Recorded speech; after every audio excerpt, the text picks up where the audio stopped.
Hindi kami takot. Mas matalino lang kami.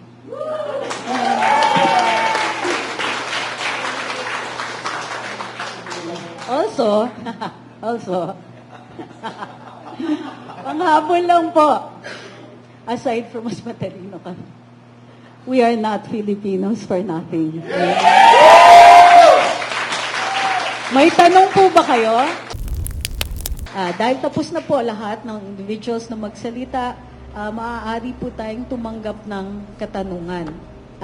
May I add one more thing lang po?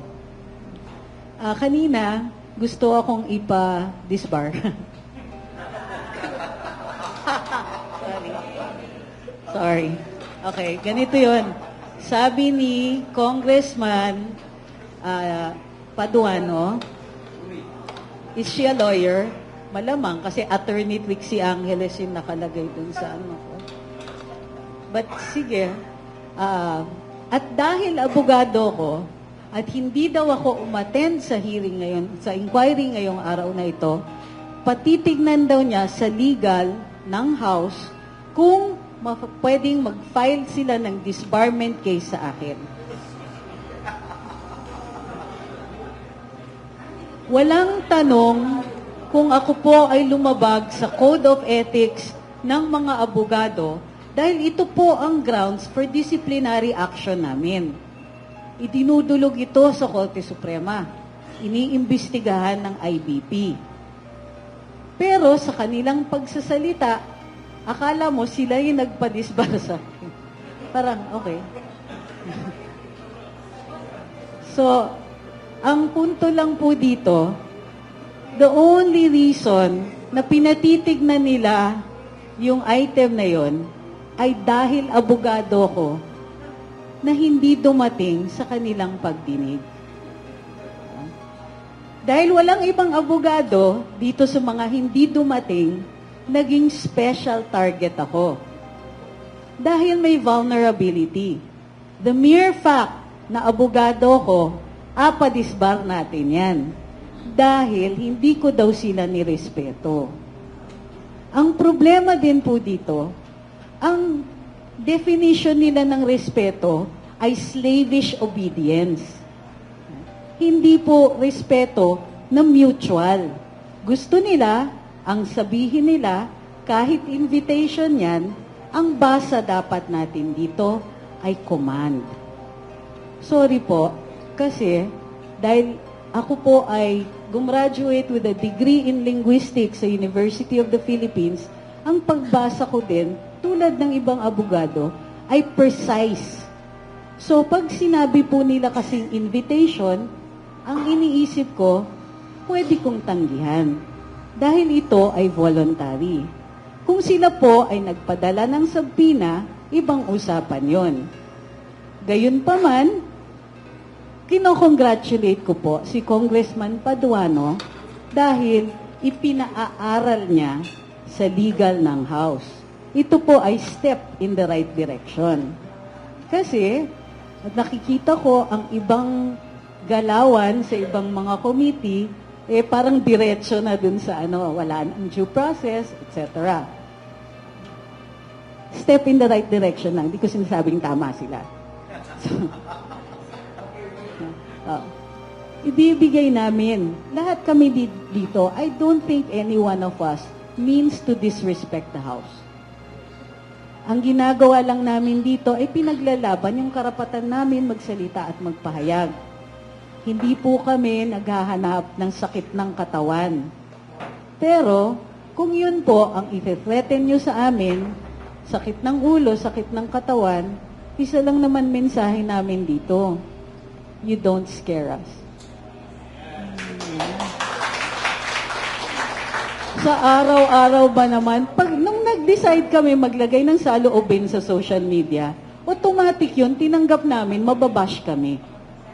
Noong 2016, nung nag-decide to throw my support behind the candidate named Rodrigo Duterte, alam kong maraming maaasar at hindi lang asar.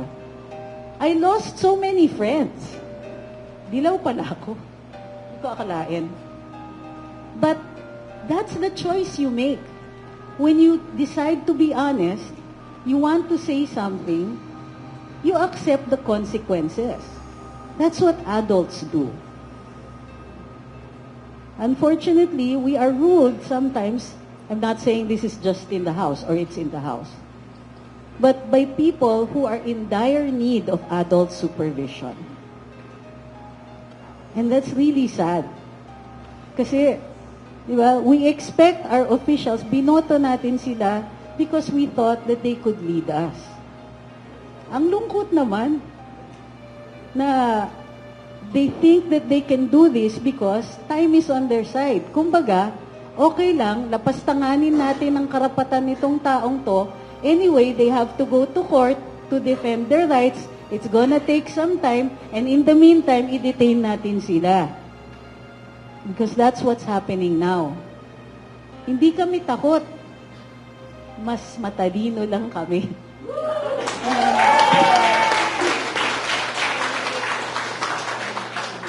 Also,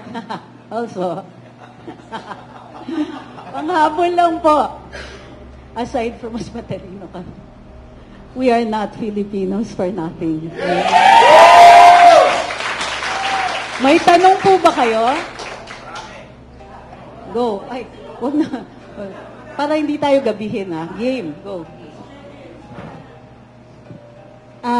Thank you. First, I'd like to congratulate everyone for the courage that you showed para to inspire the Filipino people.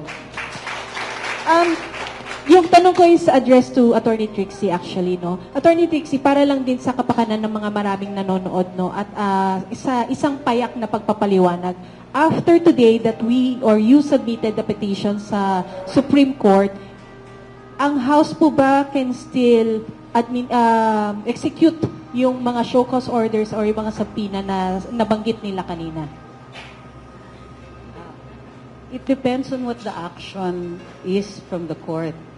Dahil ang aming petition ay may prayer for temporary restraining order, kung may TRO, wala na po yun. Because matitigil muna yung pagdidinig at yung pagsamon sa amin. Kung wala pong TRO, they will continue. Okay lang yun sa amin. We've taken the matter to the court. Like we said, di naman kami natatakot. We will decide what to do should they decide to pursue issuing these show cause orders or other forms of communication. Do we think po ba na, sorry, follow up lang. Do we think po ba na kahit pagkatapos ng araw na to na nag-petition nga tayo, ay gagawin pa rin ng HOR yung mga gusto nilang gawin hanggat naglabas ng desisyon yung, or as a result, yung petition na sinabit natin? Hindi ko mag-guess or ma-presuppose kung ano ang gagawin ng Kongreso. However, it would be material to look at the time. May oras pa ba magtawag ng panibagong pagdidinig? May oras pa ba na tingin nila yung mga show cause orders na yan? Kasi show cause means we are entitled to explain at kailangan mag-decide sila objectively on whatever action they want to take on those show cause orders. If there is material time, I suppose, then they will try to execute them. So, yun po yun. Ayan, good afternoon po sa lahat. Attorney Trixie, ako pala si VMAR Channel sa YouTube. At sa lahat ng mga nandito, maraming salamat at ito tayo ngayon. Ito lang po ang tanong ko. Sa lahat po sa atin, sa tingin niyo po, by observations, ito kaya ay ginagamit nila para ipantakip doon sa inilabas ni Congressman Ongab at ni Attorney Vic Rodriguez at ng ating dating Pangulong Duterte dito nga po sa mga blanco sa BICAM report. Sapagkat wala pong makitang mga issue ngayon eh. Ang mga vloggers lang po ang maingay na nag-iiko nito sa mundo ng social media. Maraming salamat sa sagot. Tingin ko kabit-kabit yan. Nag-umpisa yan dahil nagagalit sila dun sa mga reaction namin sa pag-conduct nila ng Quadcom hearings. Sa totoo lang, ang konti sa aming nanonood nun. Kasi ang hirap panoorin, masakit sa dibdib. Gayun pa man, lumalabas at lumalabas dahil lumalala ng lumalala yung ginagawa nila. So, yun yung una. Nasasaktan sila kasi pag nakita mo yung mga komento sa social media, grabe. Minsan grabe kahit ako nagagrabihan, na pero nakikita mo yung tunay na galit ng mga tao. They want to be protected from that. Pero it isn't just now the Quadcom hearings. Ngayon, dahil napakalaking issue ng budget, at sabog na sabog, kasi 2024 natiis pa natin. Pero yung 2 years in a row, na naggugutom yung mga tao, tapos nabibisto na, just how many people have been deprived of healthcare? Ito yung 4Ps ha. 4Ps, senior citizens, PWDs, sila po yung unang na-drop out dun sa programa ng PhilHealth.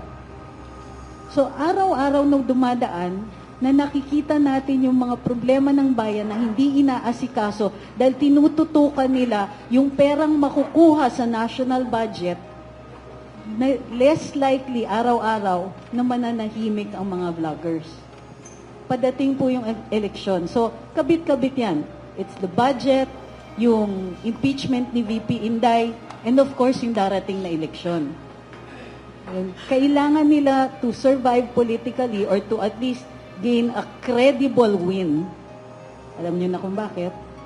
Then, kailangan tumahimik yung social media. So, yun po yung kabit-kabit lang yun.